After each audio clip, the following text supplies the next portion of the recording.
I received calls from residents in 2024 October alerting me that there was blasting happening in one of the properties in Marlborough.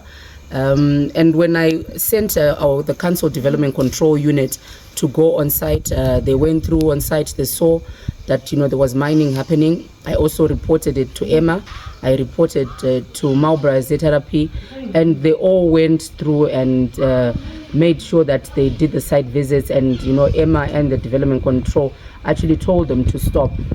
But then fast forward a couple of months, the blasting then resumed, and when I went on site, they then told me that they actually received a permit from the Ministry of Mines, and apparently it was a family that had been given a map by their grandfather during the Rhodesian times, and they had actually then hidden treasure in that property. So there was a map that had been given to the grandchildren for them to be able to retrieve this so-called treasure.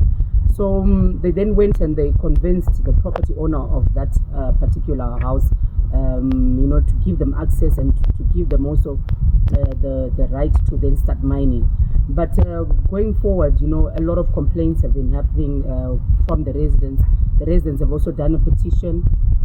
They were complaining about issues to do with the noise pollution. And then now, fast forward, we're in 2026.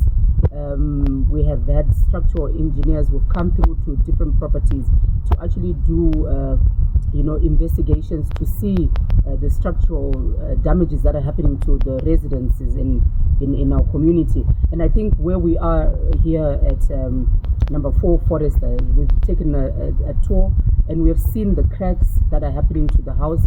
And our area in Marlborough is predominantly filled with pensioners. We've got a lot of pensioners that are in our community that have invested years and years to buy these properties, to maintain the properties, and just because of one reckless behavior that is being done by someone who is focusing on their own personal enrichment, they have now affected the properties around them. And the residents then reached out to me and said, "Councillor, look at what is happening to our properties. It's now even a health risk." Because the report from the engineers was actually then saying that the cracks in the properties are actually posing a health risk.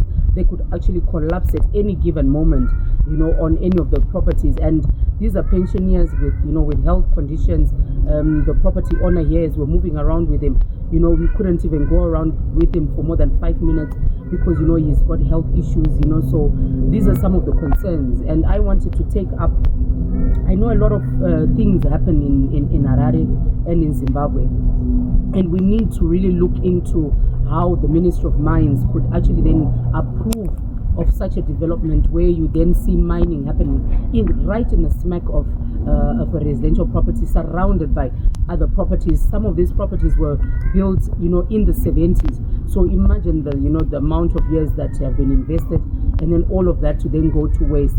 So I had then told them that I can then link them also with with legal human rights lawyers that can look at what they can then also take in terms of legal routes to try and recover and have their properties also protected in terms of value, safety, and so forth.